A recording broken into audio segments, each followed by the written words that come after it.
Peter here, aka Peter Freakout 10, bring you guys an episode of the Movie Review Show, where the good movies are always reviewed. Okay, back into our movie review. Now, before I start, I just want to say a couple things. Number one, I know this was supposed to be my part of my Christmas reviews that I was supposed to do leading up to Christmas. Unfortunately, I didn't have enough time to get around to it, and I was going to put this up to the side, but I was like, you know what, it is New Year's, so I figured, you know what, why not just go ahead and review it now, since it does kind of tie into New Year's, along with the next film I plan to review, Trading Places. Both of them, while Christmassy, I still can watch them around New Year's, but that's one thing to get out of the way. Also, for those wondering, you guys know I do a Christmas update that I do every year. This update is going to be combined of stuff that I actually got a couple weeks ago, and I figured to show that in the update. And also, I have some stuff coming for my birthday, because my birthday is today. And also, I have to push back the update a little bit because of the fact that some of the stuff that I actually got for Christmas was the wrong stuff, so I have to order them myself. And on top of that, some of it that actually came, like one of the films that I got, I want to show right now, Kiss of the Dragon with Jet Li that I actually got. Do I have it in here? Yeah, I do. I was going to throw it out, but I figured why not show it an update. I got an American copy of it. Just pull it from under there. You know what? Screw it. I have an American copy that I'll show later. Well, my mom actually got me the film right here. But this is a Region 2 DVD. And I knew this because when you look on the back, it's all in Greek. And so I was like, you know what? I'm going to test it out. And it doesn't play. I've tried it in my PS2 right there. I tried it in my Xbox. It just doesn't play. So I went and got myself my American copy of it, and that plays very well. So I figured, since I'm not going to sell it, might as well throw this away, and don't even think about it or anything. Well, I really don't think it's right to throw it away, but you know what, it's just no one's going to buy a Region 2 DVD for this area, so yeah. But also some of the stuff that I actually got, like this one game that I wanted to play, Tie 2, which I'll show in an update, that was broken, it was so scratched up too, so I had to throw that away. But yeah, that's why it's taken the update so long. It is coming though, I'll get to it soon, but all that aside, let's get into the review. Now today, since I talked about the Rocky films for Christmas, I figured, you know what, why not take a look at this film too? Because this is a film that also showed that outside of the Rocky franchise, Stallone can still be awesome. That's the best way to put it. Stallone can still be the figure that we know and love him as. And honestly, there's some people that have gone as far to say that this is a much bigger figure than his Rocky character, which is actually surprising considering how much of a phenomenon Rocky is. And I think a lot of you know where this is going, know what film I'm talking about. But for those who don't, what film is that, you may be asking? Have you been living under a rock your whole life because you are asking this? Well, let me show you. That film is none other than First Blood, or Rambo First Blood.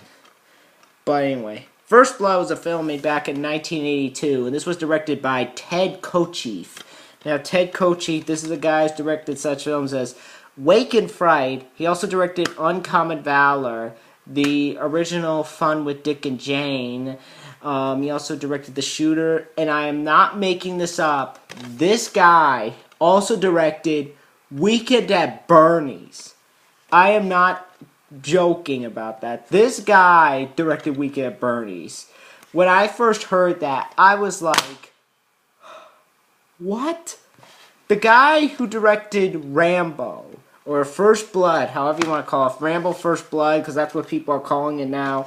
But either way, he directed a Rambo movie, would go on to direct Weekend at Bernie's, a comedy. And that style is so different from this film. It is unbelievable. It's so jaw-droppingly crazy that even I was like, wow. Weekend at Bernie's is awesome, though. But moving on, a lot of people may not know this, but this is actually based off a novel called First Blood, which was actually written by David Morrell and published in 1972, 10 years before this film ever came out. And it was a story he started writing back in 1968 after hearing about the experience of being in the war from a student in a class he was teaching. And when writing the story, he drew influence for the character of Rambo from a World War II hero named Audie Murphy. And I have not read the book, but from what I hear, some of the changes they made to the movie I'm actually happy about, but I'll touch upon that later. But Hollywood caught wind of the book and got interested in adapting the book into a movie. So in the writing chair sat Michael Kuzo, who wrote Vampire 1979, and at the time he was writing episodes of Hill Street Blues, and William Sackham, may he rest in peace, who had previously written a lot of TV movies. He'd written some shows, a couple of movies I never heard of. And the two's original vision was to keep the film in the same tone as the book and keep the violence intact, because in the book, the character of Rambo is more of a cold-hearted killer who kills more people than he does in the movie, and at one point even kills a kid of a hunter trying to kill him, and there's some other incredibly messed up parts. But after finishing the screenplay, the two shopped around and they were looking for a studio to helm the movie. Columbia originally auctioned to carry the film with Richard Brooks attached to direct. And they also looked towards Lee Marvin or Burt Lancaster, I should say, to play Rambo. And they reworked the script, changing little elements of the story, but keeping it in the spirit that they originally envisioned. But Richard found himself unhappy and left the production. Bruce Bresford was also offered to direct, but turned it down because he thought he wasn't the right person to do an action movie. Martin Bergman also became attached to the direct, and it was developed as a vehicle for Al Pacino. Yes, Scarface was going to play Rambo, where the script saw another rewrite. However, Pacino declined to take the part, and he left along with Martin. Mike Nicholas also became interested, but that never happened. Ray Stark was also interested, and Martin Ritt, none of which came into fruition. Even the film's director, Ted Kocheef, was originally offered, but he turned it down. Then, Columbia sold the rights to Warner Brothers, where they attempted to get the ball rolling, but the studio had to pull the project due to the signing of the Paris Peace Awards. Hope then came in the shape of two producers, Mario Kassar and Andrew G. Vagina, who have become a relevant name in the action movie industry. Mario Kassar would go on to produce not only the two sequels, Rambo First Blood Part 2 and Rambo 3, but he also produced Total Recall, Universal Soldier, one of my all-time favorite action movies, Red Heat, Cliffhanger, another movie with Stallone, Stargate, of course Terminator 2, Judgment Day, and Terminator 3, Rise of the Machine, but he also did I Spy and Basic Instinct. Andrew Vagina, who worked with Mario on a few of those films, but also went on to produce another one of my favorites, Judge Dredd, Die Hard with a Vengeance, Tombstone, and while not an action movie, The Scarlet Letter he also did. And the both of them took interest in the script, and they set out to find a studio who would help them make the movie. They shopped around a few studios, all of which declined to take part in the film due to the fact that they all saw it as a career killer for not only the studio but everybody involved. And as it was passed around, the film suffered even more rewrites, all of which refused to throw out the tone that the original writers had in mind. Then Orion brought the rights, where the film went into limbo. That was until 1976 that the team went back to Ted, who agreed to take part in the film after Andrew and Mario agreed to finance the film. Once he got into the film, he immediately casted Sylvester Stallone as the lead. Stallone had already achieved stardom thanks to his work in, of course, the Rocky movies, and at the time was getting ready to do Rocky 3, but was experiencing flop after flop outside of the Rocky franchise. So he agreed to do the film after reading the script over a weekend, but didn't like the fact that the two writers were aiming to portray Rambo as a cold-hearted killer, so he decided that he have a hand in the rewrites of the script. Already, the script had been up to 26 rewrites as it was passed down from studio to studio and director to director. Stallone had to rewrite the script 7 times, bringing the total to 33 rewrites, where he aimed to make Rambo more of a sympathetic character, and he managed to convince that this was a good idea to Andrew, and the studio liked this and gave the film the okay finally, and gave the film a $14 million budget, and they got the rest of the cast. Because of the production being started around the same time as Rocky 3, production stalled there so Stallone could go work on Rambo. The movie was shot in the wintertime of Canada, even though the film is set in Hope, Washington, and a few of the townsfolk who found themselves jobless in the town signed on to take the part as extras so they could earn a quick buck.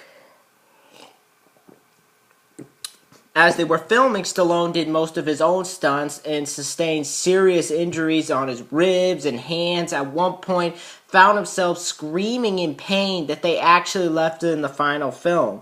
He also had to get used to how cold he was in the area due to the fact that the movie required him to be only in a t-shirt and pants.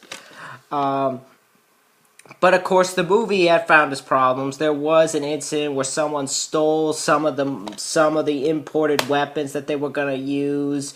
Alf Humphrey's nose broke because of a scene with Stallone where he kicks him in the face. And at times they found themselves delaying production time after time because they had to do other stuff. That, of course, led to the budget being increased to $15 million. Eventually, the group managed to finish shooting the film and found the time ran for an estimated 3.5 hours, which Stallone hated and wanted to buy so he could destroy it. But because he couldn't, he urged the studio to cut the film, and they did that, and it landed on the running time of 1 hour and 33 minutes, not million. Imagine the movie being 33 million minutes. That'd be crazy. But yeah, the movie had an opening of October 22nd, 1982, the same weekend as Halloween 3, Season of the Witch, and it practically demolished it. With a budget of $15 million, it opened to #1 at the box office, earning over $6 million in a single weekend. It stayed on the #1 spot for 3 weeks until Creepshow dethroned it in its fourth week. Nevertheless, the movie finished its run with a total of $125 million, making it a financial success and the 13th highest grossing film of 1982. The film, though, received negative reviews from critics due to the film's violence, which I bet they haven't read the book, because if they went with the original script and put it in the movie, I think they would have been harder on the film. Roger Ebert, though, awarded the film 3 out of 4 stars, praising the film's pacing and acting, despite proclaiming what happens in the movie is implausible. And I think much to the shock of the critics who gave this film a bad review, the film has grown a cult following and has since received many critical praises. And when the DVD came out, its popularity rose to the point where it has a 7.7 out of 10 on IMDb and an 88% on Rotten Tomatoes. And even audiences at the time, they have proclaimed it to be one of the best action films and movies of 1982. Stallone would also go on to win a Jupiter Award for Best Actor because of this film and Rocky 3. Now, okay. What can be said about Rambo First Blood or First Blood? Except this film is an utter classic. It is one of the greatest action movies of all time. And Stallone has said about how, as I said earlier, how he's become more recognized for this as Rocky. And while, yes, I can't say it's better than the Rocky franchise because that has its place in history, there's just something about this movie and this trilogy that has something that the Rocky franchises don't have. They're both good. They're both awesome. But I think this does something to make it stand on its own two legs. And I definitely think it was a great way to bring Stallone into the action world. And I think the first movie really starts the series on a high note. And I also think it has a great message to it. Something of which the sequels was kind of, I don't want to say neglected, because this was definitely more based on a book. And it was definitely not intended for it to have sequels. But kind of pushed it to the side. And granted, I would put the sequels because they're definitely more recognized and they definitely become, I don't want to say become more recognized because this definitely is considered by many to be the best of the series, even though there's people who do like the sequels more. I would put those above this, but I still think this is an awesome film, and it earns its place in history for good reasons. And I'll elaborate more on what I mean by that later. But with the cast in this film, as I said, you got Sylvester Stallone playing John Rambo. Of course, was in the Rocky trilogy. He would be in the sequels. He was going on to be in Cobra and Lockup, among many others I'll talk about. You have Brian Dennehy, who would go on to be in Tommy Boy. He was the dad. Silverado, FX, To Catch a Killer. He's going to be in Assault on Precinct 13, the reboot, which I plan to see. You also have Richard Crenna, may he rest in peace, as the Colonel Sam Troutman, who was in TV's The Real McCoys. He plays the character as a parody in Hot Shots Part 2. He was also in Leviathan. He would reprise his role in the sequels. You also have David Caruso from TV CSI Miami, CSI Crime Scene Investigation. And he was also in Hudson Hawk. He was Kit Kat. You also have Jack Starrett from Blazing Saddles, The Losers, and Race with the Devil. Michael Talbot from Miami Vice, Manhunter, Used Cars, and Mommy Dearest.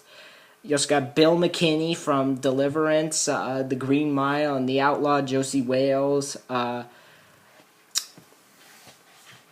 got that one guy who was in Twin Peaks, a bunch of other movies I never heard of. A few other guys. I forget that one guy who was in, like, My Bloody Valentine. He was Howard in that. I forget the guy's name. How could I forget that? I like that movie.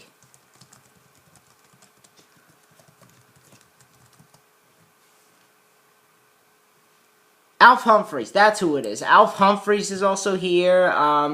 He was also in X2, Expedited, Big Bully, Ernest Rides Again. I couldn't believe that. I was hearing that. I was like, he first went from My Bloody Valentine to a Stallone movie. That's crazy. The cast is relatively small. Granted, there are some other members who come in, but they're not expanded upon or hugely scanned over because it mostly focuses on the three main characters, Rambo, Sam, and the sheriff, but I'll talk more about that later. But getting into the plot, basically, John Rambo is a former Green Beret, played by Sylvester Stallone. He has a Medal of Honor, he's a Vietnam War vet, and he suffers from PTSD, and he's backpacking to visit his old comrade who he fought with in the war. Upon discovering that his friend has died because of his exposure to Agent Orange, he leaves depressed and continues further and makes his way into a local town called Hope, where he meets Sheriff Teasel, played by Brian Dennehy, who notices that he was in the army because of the flag on his jacket and offers to give him a ride. And in the car, Rambo asks, "Is there a place to eat around here?" But the sheriff is doing everything he can to make him leave, and get the idea that he doesn't belong here, and attempts to drop him off on the bridge where he makes his way back at the town and ends up getting arrested unfairly. And they claim it's because of vagrancy, but you get the idea he doesn't trust him because of the fact that he was in the army. And being what the army can do to a person, they really look at that as a threat to the town. And he doesn't want that type of person in the town, so he gets him sent to the station where a few of the other people, like Deputy Mitch, played by David Caruso, Deputy Galt, played by Jack Starr, and a few others, torture him in the jail by beating him and spraying him with the fire hose, and they attempt to shave him dry. This, of course, triggers flashbacks to the time he was in the war, and he ends up beating them all up and escapes the station where he makes his way to the woods. The team attempt to chase him into the woods where Galt, who's in the chopper with the other guys, disobeys orders and attempts to gun him down. So Rambo, in self-defense, grabs a rock and throws it at the chopper, which results in Galt, who isn't wearing his seatbelt. He ends up falling to his death, and the group don't believe Rambo when he attempts to explain that it was all an accident, and they lead to the conclusion that he killed him, and they decide that they're going to try and bring everybody in the town to try and kill him. This, of course, brings in Colonel Sam Troutman, played by Richard Crenna, who tries to inform them about what they're dealing with because he's the guy who trained Rambo and made him into what he is. However, they don't want to listen to it because they go by the old shoot first and ask questions later. Will Rambo be able to get out of this madness and actually try to explain himself, or will he slip up and be gunned down on sight? I know that's a statement that's already been said, but I must say it for the purpose of this review. Let me just itch my nose. But Rambo First Blood is an awesome movie. While it's definitely not the movie that really displays what the action genre in the 80s is known for, seeing as how the sequel is now becoming a pop culture sort of icon, because you see people like making fun of that, like you had the Weird Al Yankovic song, Weird Al Yankovic video with him and the Rambo buffness. But I still think this is a fantastic movie. And I say that because the movie itself is not an all-out action movie like 2 or 3. Granted, it has action elements in the story, but it also goes for more of a message that many soldiers have related to ever since they first saw this film. That would be coming back from the war and being treated like junk by those around you, who don't look at you like you're human, because of all what's going on in the war and what happens when you push a particular person like that hard enough and the result of doing so, and how a war can start easily. And I like that because it makes you root even more for our hero than we should because of what he ends up doing. But it works because the character himself is so likable. You feel sympathy for him as he fights because you bear witness how they were treating him and doing the most horrible things that would easily get a cop kicked out the force nowadays. The action does come, but it's definitely few and far between, as I said earlier. And when it does happen, it's not over the top like Rambo 2 or 3, where in those films it's cartoony. This is more realistic in its action scenes. It definitely feels like he's out to survive rather than being a fighter. But they definitely worked really well, and they're done really well, and Ted Kochev does a great job shooting this film. You can tell they have the budget, and that it was shot on locations, and just how he portrays the woods as this big, vast, open environment, and people coming, it really creates a sense of danger around the area, and it's just filling up. And the action scenes are shot really well in those scenes. As you see, like, more people coming and those trying to fight him, it just is shots of, like, the people coming. It just really makes you feel like, oh my god, nowhere is safe. And the action scenes are shot really well. I love the shot of Rambo hanging off that mountain as he tries to get onto the tree, which I think really displays the danger that Rambo is going through, and definitely gets your nails biting, but biting by not only the fear of what is going to happen, but also because, sorry about that, but because when you look at it from a particular angle, you're thinking of what could happen just by looking at those angles like that. Is he gonna fall or something? Like, you're immediately thinking the aftermath of that just by looking at those angles. So the directing is fantastic, and the use of angles and the camera is done really well. The acting is also top-notch here. Stallone does a fantastic job playing Rambo.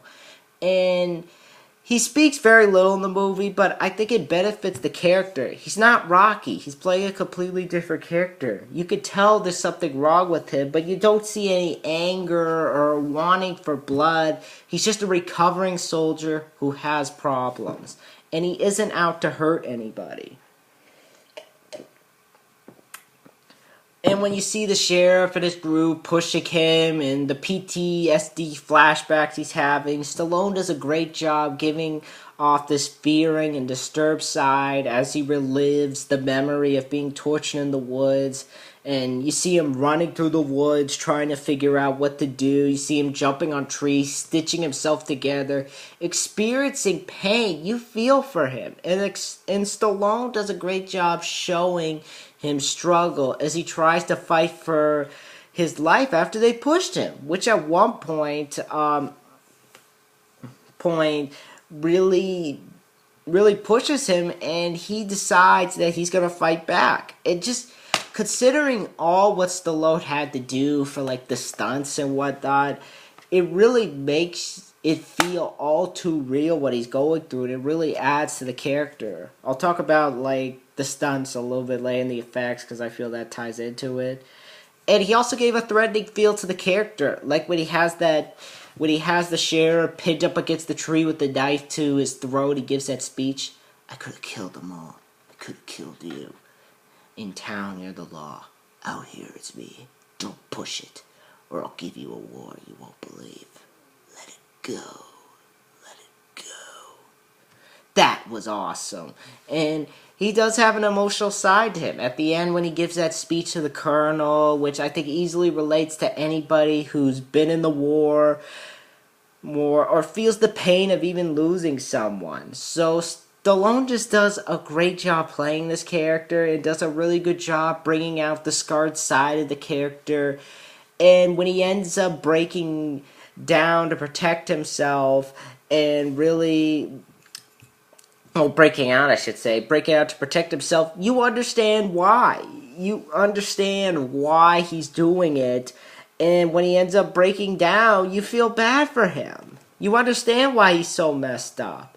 And it's not his fault this all started. It's the sheriff's. So Stallone just does a fantastic job as this character.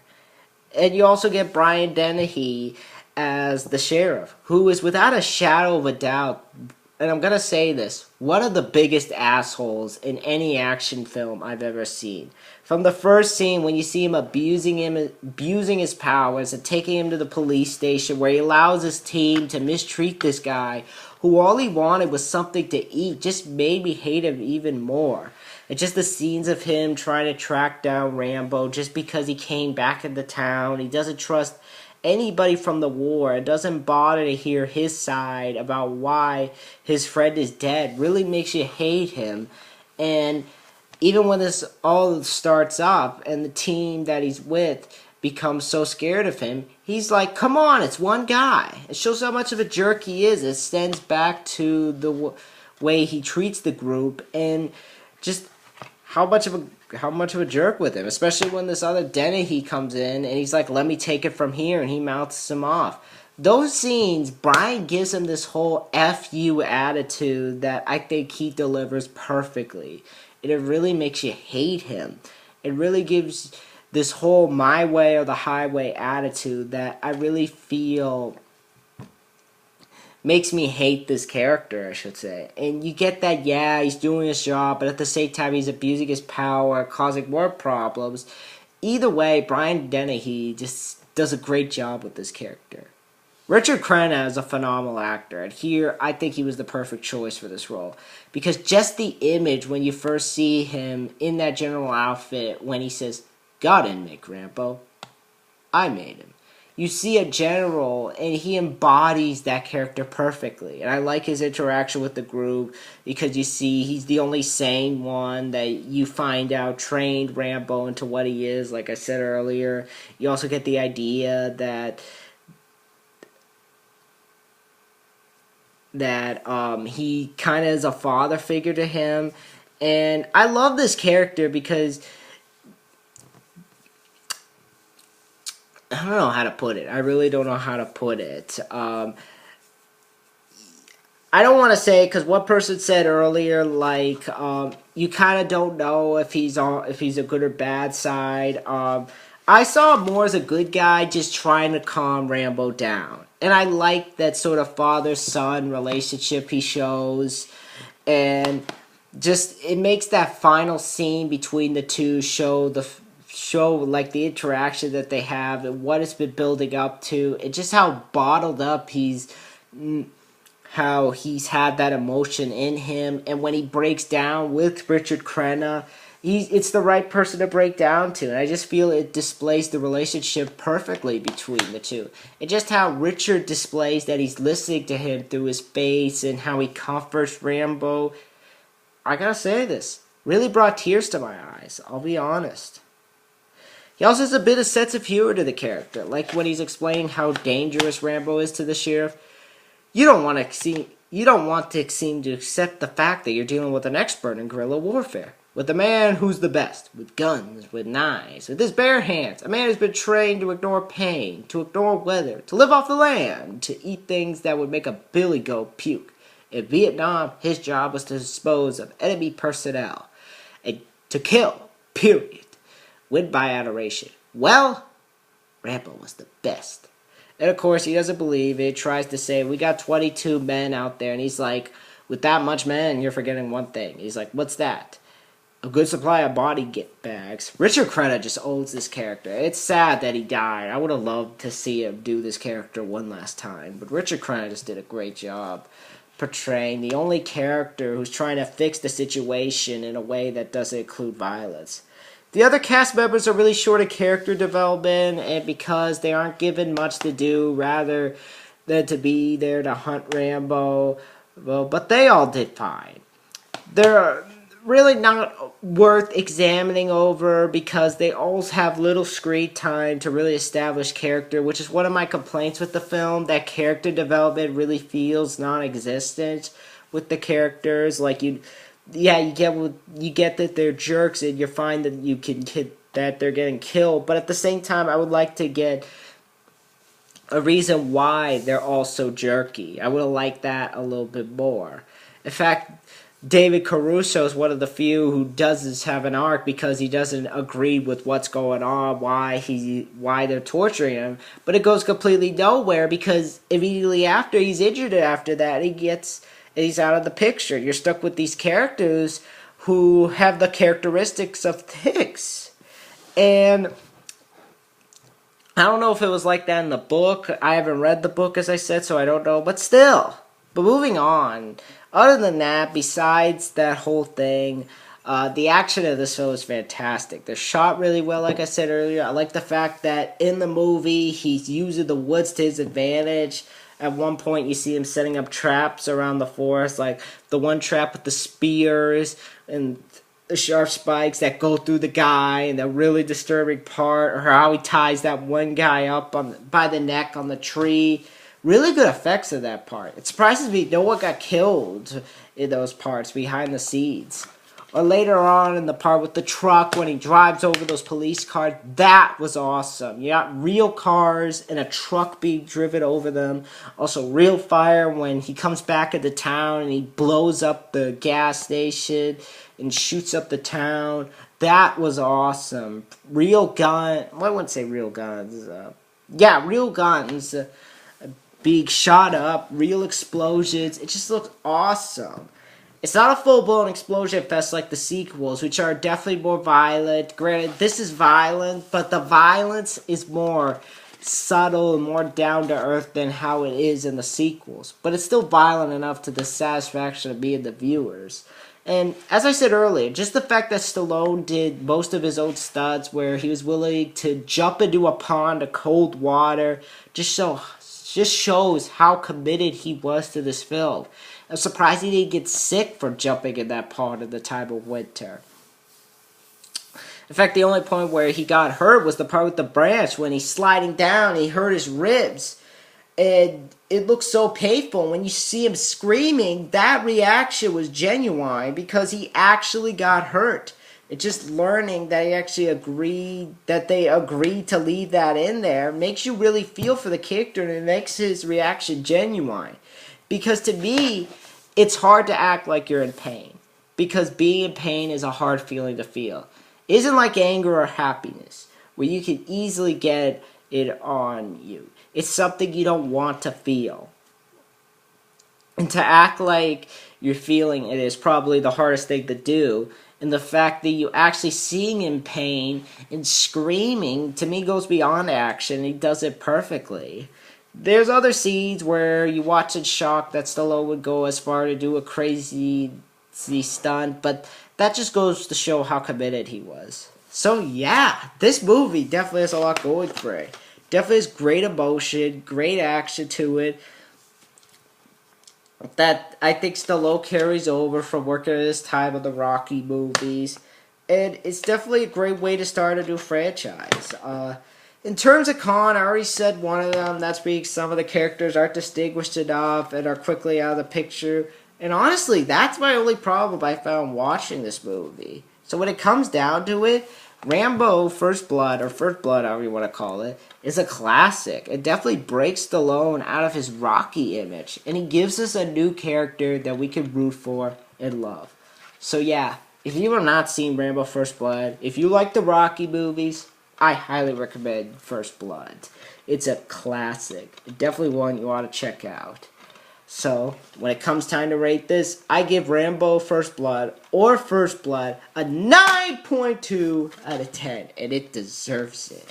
And it gets my seal of approval. A classic that should be watched by anybody. Whether you're an action movie fan or not, this movie is great. Definitely one you need to see. So, yeah, and because of how successful it was, it spawned 2 sequels, which I have in there. I'll talk about them another time, but yeah, that is my review for Rambo First Blood, and next time I'm going to do a review on Trading Places. I'll do that a little later, and once I get the other stuff, I'll show the update from like my birthday and Christmas, as well as the stuff I got a couple weeks ago, but get all that later. But anyway, I'll see you guys later. Let me know in the comments below if you guys have seen First Blood. Do you guys like the film? Tell me what you guys think in the comments below. Which Rambo movie is your favorite? And with all that said, be sure to rate, comment, subscribe, and I'll see you guys next time. Bye.